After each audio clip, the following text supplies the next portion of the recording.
아멘. 찬양이 너무 좋았죠? 네. 오늘은 9월 달에는 다음 주까지 제가 설교를 하고요. 그리고 20날엔 우리 이현 형제 설교 순서인가요? 네, 희원 형제 설교가 있고, 그다음 27일 추석 전 연휴 전 수요일 날은 우리 김민수 전사님 설교가 준비되어 있습니다. 오늘 시간은 성령의 열매 5번째 시간, 친절에 관한 말씀입니다. 친절, kindness. 그 다음에 적힌 글은 나중에 설명해 드리겠습니다. 자, 갈라디아서 5장 22절, 23절 말씀에 친절이라고 해당하는 부분에 빨간색으로 쳐놨습니다. 그러나 성령의 열매는 사랑과 기쁨과 화평과 인내와 친절과 선함과 신실과 온유와 절제입니다. 이런 것들을 막을 법이 없습니다. 그래서 love, joy, peace, forbearance, kindness. 오늘은 kindness에 대해서 함께 생각해 보도록 하겠습니다. 성경 말씀을 놓고 봤을 때 여러분의 머릿속에 가장 친절하다, 이 사람은 친절한 사람이다, 이런 인물이 탁 떠오르는 사람 있으세요? 바나바? 바로 나왔으니까 바나바. 바나바는 뭔가 좀 온화한 사람이었을 것 같죠, 그죠? 격려의 사람이다, 이런 말이 있었어요. 또 누가 있을까요? 친절하다. 친절하다, 뭔가 낯설지 않아요? 성경 말씀에서 믿음의 영웅 뭐 이런 건 좀 이 사람 저 사람 생각나죠. 근데 친절한 사람 이렇게 말하면 어때요? 한참 생각했거든요. 누가 친절했지 성경에서? 아브라함. 나그네를 친절하게 대접했죠. 아브라함, 근데 아브라함 성격이 친절한가? 이렇게 또 생각하니까 또 살짝 고민도 되고요. 우리 브루스 목사님이 쓴 성령의 열매라는 책자에서는 친절에 대한 예로 선한 사마리아인을 예를 들었습니다. 근데 그 앞에 우리가 친절한 사마리아인 이러지 않고 선한 사마리아인 이러잖아요. 그렇죠? 그래서 친절하다라고 하면 우리 머리에 떠오르는 게 공손한 모습, 늘 온화하게 대해주는 이런 모습을 떠올리잖아요. 근데 그 맞는 말이죠. 친절함이라는 것은 타인에 대해 충분히 배려할 줄 알고, 또 태도나 얼굴이나 몸짓에서도 그러한 배려가 배어 나오는 모습이 있을 때 그런 사람을 친절하다고 하는 거죠. 우리 형제자매들 중에서 이 형제, 이 자매는 정말 친절한 자매야, 이런 말씀하시지 않아도 좋아요. 이 사람은 정말 친절해, 이런 사람 있지 않을까요? 제가 처음에 일본에 갔을 때 느꼈던 건 좀 낯간지러운 친절함. 이라시마세! 이렇게. 아리가또 고자이마스! 좀 지나치지 않아요? 스마생! 뭐 이러는 거. 요즘 과한데 막 엎드려 절하고 막 이러는 것도 있고. 아무튼 가면 그냥 이라시마세! 이거.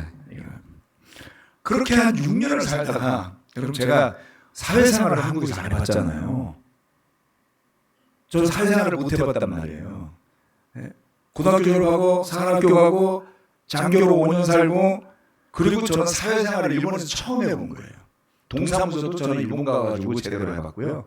우리나라에서는 해본 게 없었습니다. 그래서 사회생활을 거기서 한 6년을 하고 애 둘을 낳고 딱 귀국을 했죠. 그리고서 우성 에펠타운 1층에 뭐가 있었냐면 KFC라는 데가 있었거든요. 그 시절 기억나시는 분 계시죠? KFC에서 제가 주문을 하러 왔는데 너무 퉁명스러운 거예요, 그 직원이. 그래서 주문을 하다 벙쪄갖고 제가 얼굴 한참 쳐다봤어요. 그랬더니 뭘 그렇게 쳐다보냐고 타박하듯이 막. 제가 주문하다 막 나갔습니다.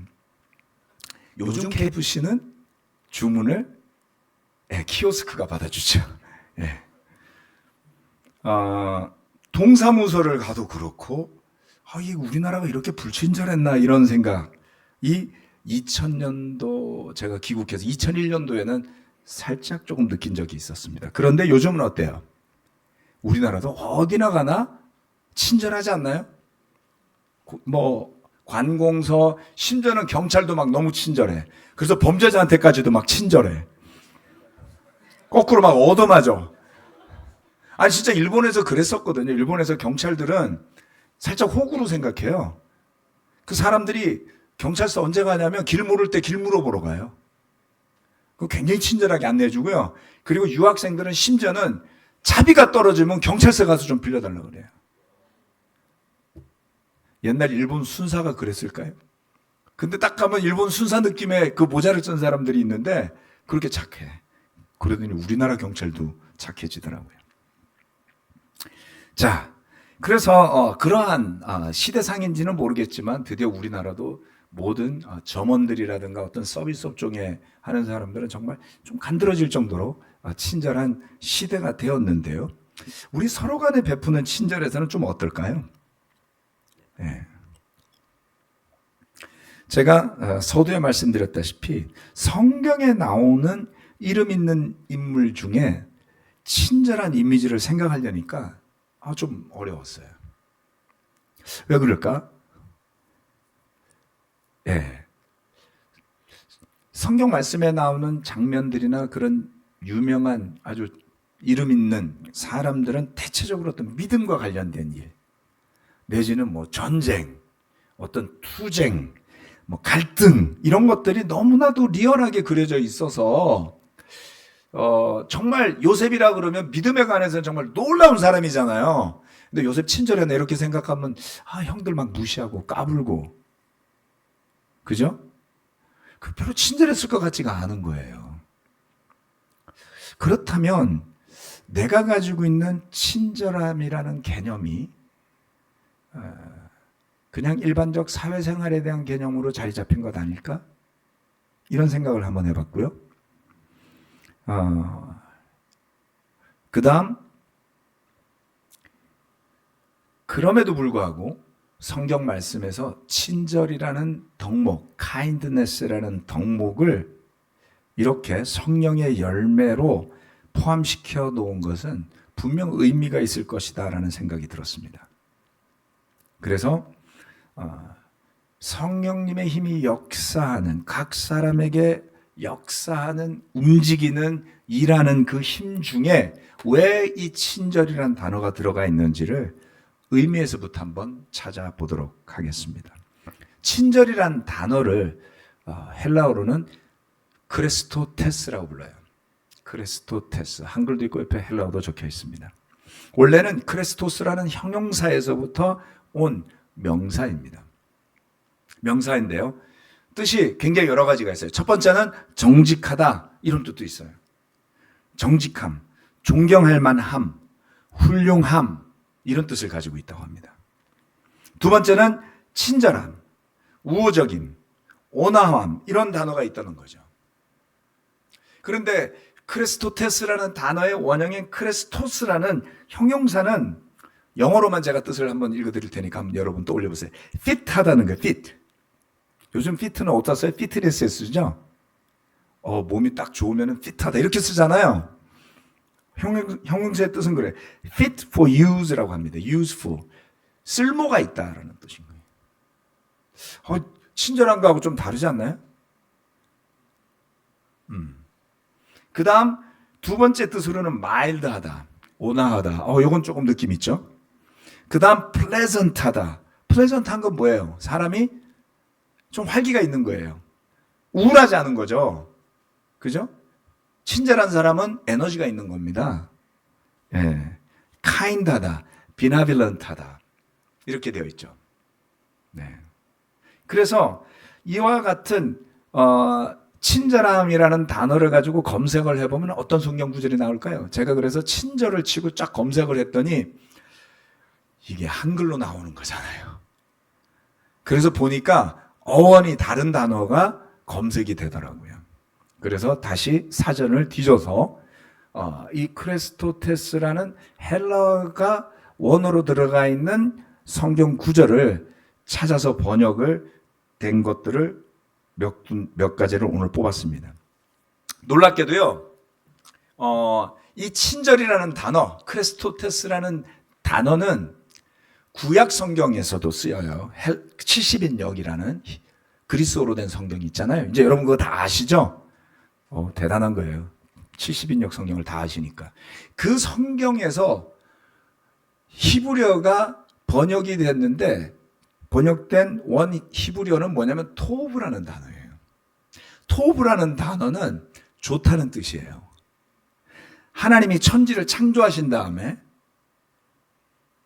빛과 어둠을 나누고 천지를 창조하실 때 창조하신 것을 보시고 끝마다 뭐랬냐면 하나님이 보시기에 좋았더라 이렇게 쓰여 있죠. 그래서 토브라는 단어는 좋다라는 뜻이 있고 선하다라는 뜻이 같이 쓰이거든요. 예. 토브 그러면은 좋다는 뜻이에요. 예. 그런데 그것이 이렇게 헬라어로 번역이 되었다라고 생각하면 조금 더 친절하다는 뜻 안에 어떤 하나님의 속성, 하나님의 모습이 들어있겠구나 생각할 수 있죠. 자, 그래서 친절과 관련된 몇몇 성경 구절을 함께 보도록 하겠습니다. 고린도후서 6장 4절로 8절 말씀입니다. 우리는 모두 무슨 일에서나 하나님의 일꾼답게 처신합니다. 우리는 많이 참으면서 환난과 궁핍과 공경과 매맞음과 옥에 갇힘과 난동과 수고와 잠을 자지 못함과 굶주림을 겪습니다. 또 우리는 순결과 지식과 인내와 친절과 성령의 감화와 거짓없는 사랑과 진리의 말씀과 하나님의 능력으로 이 일을 합니다. 우리는 오른손과 왼손에 의의 무기를 들고 영광을 받거나 수치를 당하거나 비난을 받거나 칭찬을 받거나 그렇게 합니다.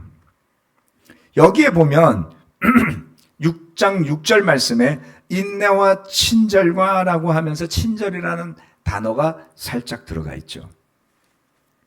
사도 바울과 그 일행들이 처해 있던 어려운 상황을 살펴봅시다. 그들은 그런 어려운 상황에서도 이 성령의 열매들을 놓치지 않았어요.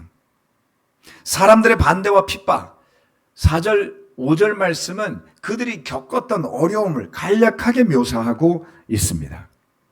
그 핍박에는 육체적, 정신적 고통, 그리고 긴장감, 모든 것들이 포함되어 있습니다. 많이 참았다고 하죠. 환난과 궁핍과 공경과 이 세 마디를 하면 그야말로 엄청 어려운 상황이잖아요. 힘겨움이죠. 거기다 매까지 얻어맞았어요. 여러분 매 맞아보셨어요? 요즘 세상에 난리 나죠. 폭행이잖아요. 예. 감옥에도 막 갇혔어요. 인권 없어요. 예. 막 난동도 당했어요. 수고는 당연했고요. 잠을 자지 못했고요. 굶주림까지 겪었다 그랬어요. 그런데 그런 속에서 순결과 지식과 인내와 친절과 성령의 감화와 거짓없는 사랑과 어떻게 이렇게 할 수 있었을까요? 진리의 말씀과 하나님의 능력으로 그 일을 했다고 합니다. 여러분 복음 속에 살아간다는 건 성질대로 사는 게 아니죠.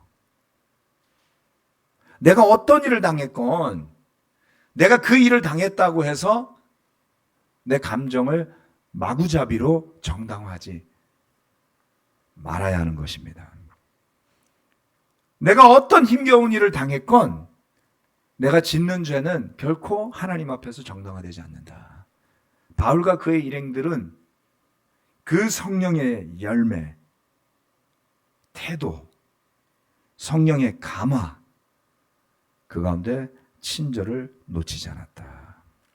그들이 손에 든 무기는 칼과 몽둥이가 아니라 의의 무기였습니다. 그것도 양손에.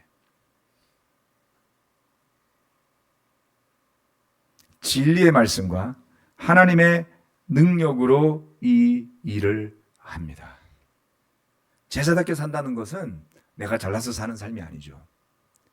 양손에 자기의 율법, 이런 무기를 들고 사는 사람 무서운 사람입니다. 그것이 아니라 의의 무기가 뭡니까? 이 구절대로라면 진리의 말씀, 하나님의 능력으로 보입니다.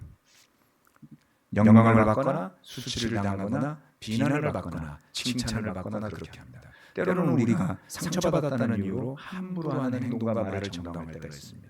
어떤 경우에도 정당화되어서는 안 됩니다. 영광을 받거나 수치를 받거나. 그래서 그 사람이 수치를 당했기 때문에, 비난을 당했기 때문에 죄 짓는 행동이 정당화가 된다면 교회 안에 무슨 일이 벌어질까요? 여러분 가정 안에 무슨 일이 벌어질까요? 그러지 않을 수 있을까요? 다음 말씀을 보겠습니다. 로마서 11장 22절 말씀입니다. 그러므로 하나님의 인자하심과 준엄하심을 생각해 보십시오. 하나님은 넘어진 사람들에게는 준엄하십니다. 그러나 그대가 하나님의 인자하심에 머물러 있으면 하나님이 그대에게 인자하게 대하실 것입니다. 그렇지 않으면 그대도 잘릴 것입니다. Consider therefore the kindness and sternness of God. Sternness to those who fell, but kindness to you. Provided that you continue in His kindness, otherwise you also will be cut off. 여기에서 어떤 단어가 친절로 한글로 표현되냐면 인자하심으로 표현이 되었죠. 친절을 검색하면 그래서 이 구절이 나오지 않았던 겁니다. 그러나 kindness로 검색하면 이 구절이 아마 나왔을 거예요. 여기에서 로마서 말씀에서 사용된 인자하심, 한글로 번역된 인자하심은 영어로 kindness로 되어 있고요. 그 kindness의 반대말은 sternness로 되어 있습니다. 준엄하심이죠. 그런데 하나님은 kindness도 가지고 계시고 준엄하심도 가지고 있어요. 우리가 하나님의 그 kindness 속에, 그 인자하심 속에 머물러 있어야지만 하나님도 우리를 kind하게 대해 주신다 그랬어요. 하나님이 여러분을 kind하게 대해 주시길 원하십니까? 아니면 엄하게 대해 주기를 바라십니까? 완전 OX죠 질문이. 준엄하심을 받고 싶으면 kindness에서 벗어나시면 돼요.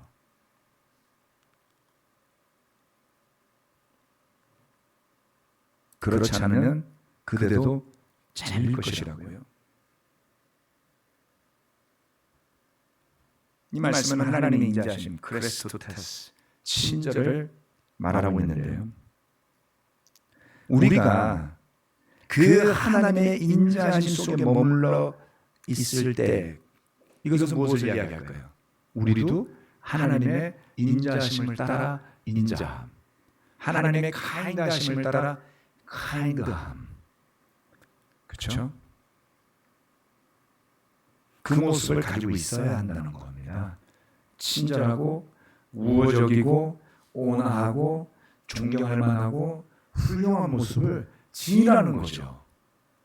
인자함으로 표현되어진.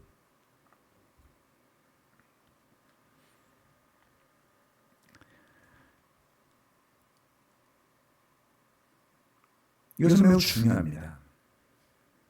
왜냐하면 우리의 마음과 정신과 영을 지배하는 것이 무엇인지에 따라서 하나님도 우리를 그렇게 대하신다는 거예요.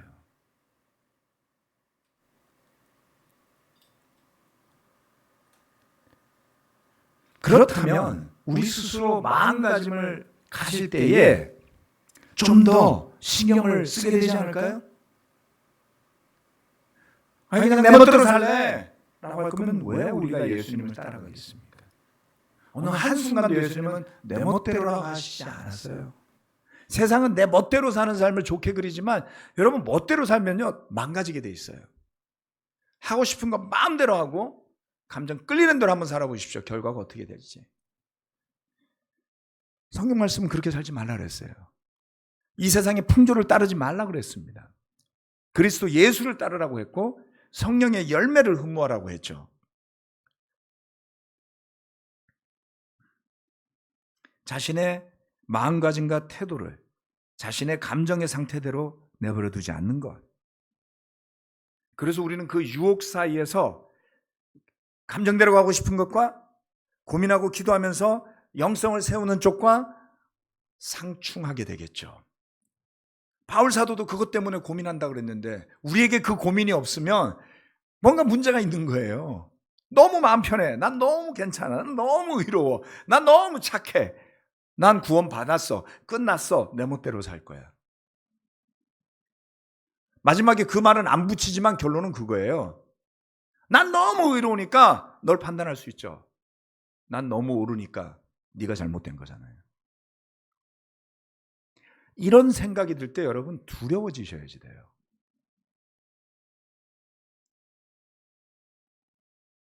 하나님 때문에요.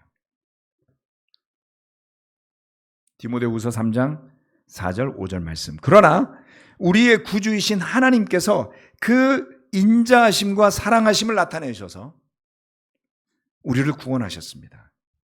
그분이 그렇게 하신 것은 우리가 행한 의로운 일 때문이 아니라 그분의 자비하심을 따라 거듭나게 씻어 주심과 성령으로 새롭게 해 주심으로 말미암은 것입니다. 여러분 이런 표현은 참 한글로 번역하기가 힘든 겁니다. 뭐 말미암았다, 뭐 입었다 이런 거잖아요.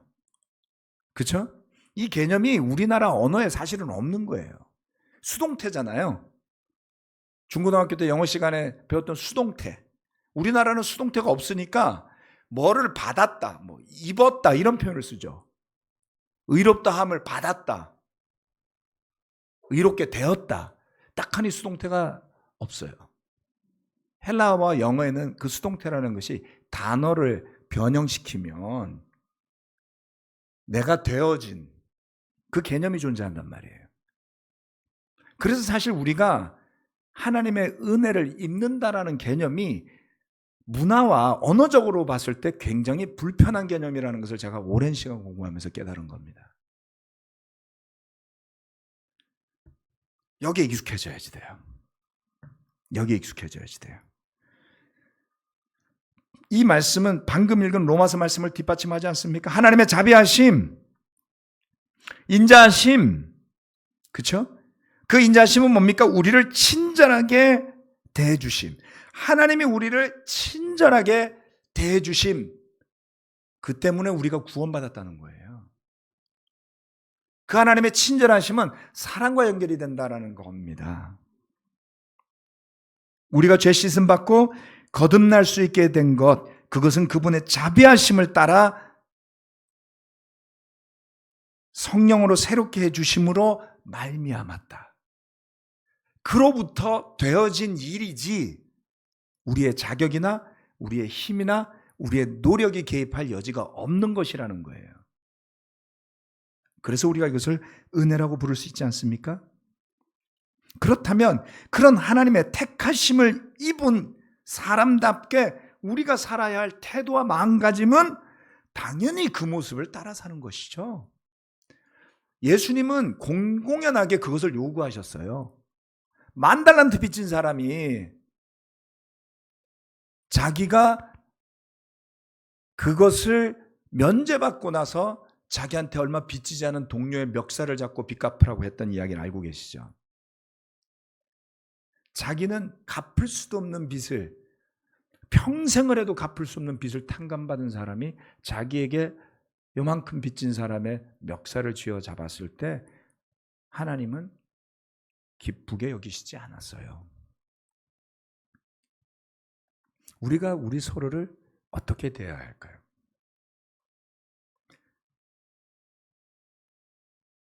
관계의 정의는 어떻게 세워질 수 있을까요, 여러분? 하나님의 친절하심에 비추어 생각한다면 우리는 정말 피할 수 없는 죄인들일 거예요. 그러나 어쩔 수 없는 죄인이라는 핑계로 마땅히 저와 여러분이 지녀야 할 친절을 버리는 우를 범하지 맙시다. 그렇다면 하나님의 친절도 멈출 거니까요.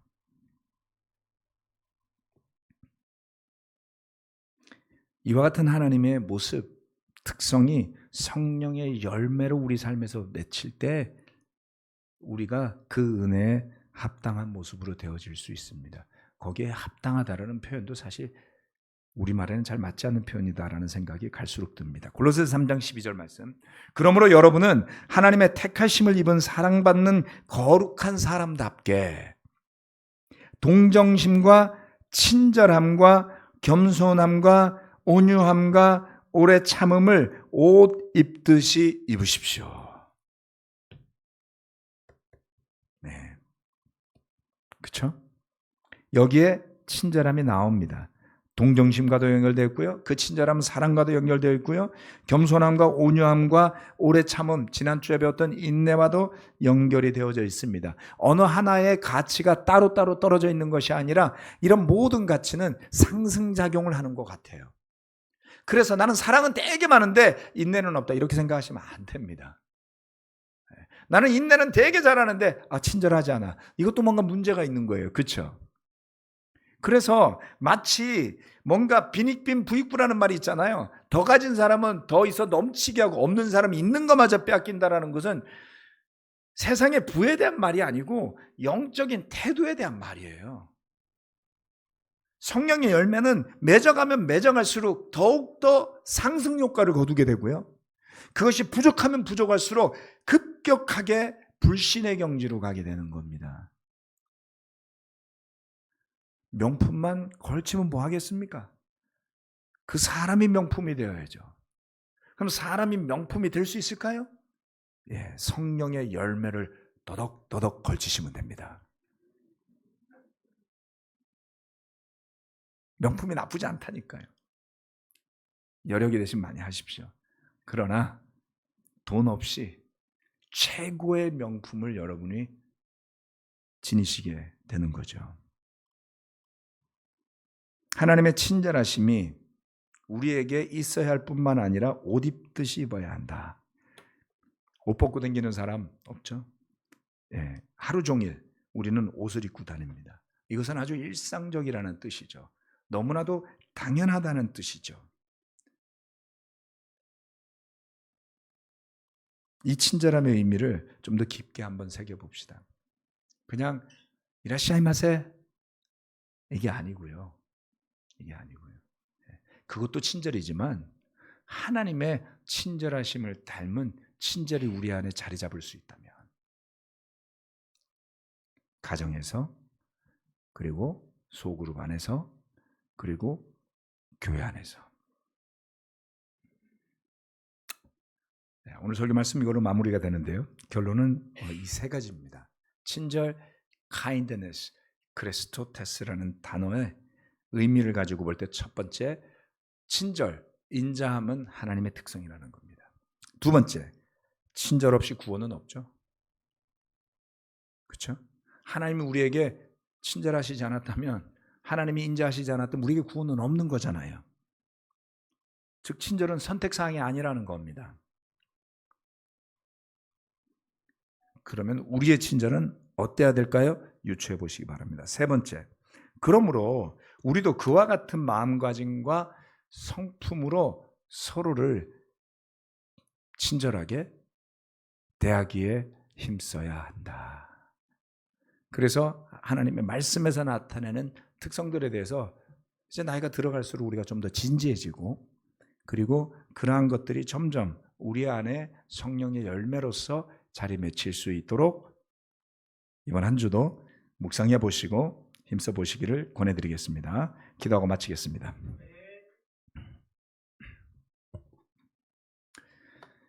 아버지 하나님, 친절하다는 단어는 언뜻 보아 누구나 이해할 수 있는 단어이지만 하나님이 친절하셨다라고 하면 잘 와닿지가 않습니다. 그만큼 의미가 깊은 이 단어를 생각을 하면서 그것이 왜 성령의 열매에 자리 잡고 있는지를 한 번 더 새겨보는 시간입니다. 저와 또 사랑하는 형제자매들 이 안에 서로에게 또 세상을 대해서 하나님께서 우리를 대하셨듯 우리가 서로를 대할 줄 아는 마음, 믿음, 그 열매가 풍성하기를 바랍니다. 그럴 때 그 안에 성령의 작용이 더 강력해질 것이고, 그 안에 우리가 착해서 우리가 원래부터 그런 사람이라서가 아니라 하나님이 주신 그 사랑과 성령으로 선물로 받은 그 성령의 열매들이 맺혀짐에 따라 그러한 열매들이 더욱더 가속화되어지고 우리 속에 엄청난 힘으로 작용할 때에 세상에서 결코 누리지 못할 영적인 교제의 장이 만들어지게 될 거고요. 그리고 인위적으로 만들어내는 것이 아니라 믿음의 자연스러운 결과로, 사랑의 자연스러운 결과로, 성령님의 자연스러운 열매로 자리 잡아질 때 그것이 우리가 교만하게 오만하게 말할 것이 아니라 우리 스스로가 그러한 작용을 보게 될 때 하나님을 찬양할 수밖에 없는, 나는 원래 그런 사람이 아니었는데 성령의 열매로 인해 내가 그 축복을 누리며 살게 되는구나. 내 자녀가, 내 남편이, 내 아내가, 사랑하는 형제 자매가 그 열매를 누리게 되고, 그리고 세상 속에 있는 우리 친구들이 그러한 열매를 보며 복음을 알아가게 되는구나 하는 믿음의 작용이 우리 안에 강력하게 일어나게 되기를 간절히 기도드립니다. 인위적인 노력으로 되지 않겠지만 마음의 소원을 가지고 주님 앞에 영적 수련을 해나가며 찬양하며 기도하며 간구하며 그와 같은 열매를 열망하는 마음이 커져갈 수 있도록 이 자리에 함께하는 모든 형제 자매들 위해 풍성한 주님의 축복이 함께하기를 바라며 예수 그리스도 이름으로 기도합니다. 아멘. 마치겠습니다.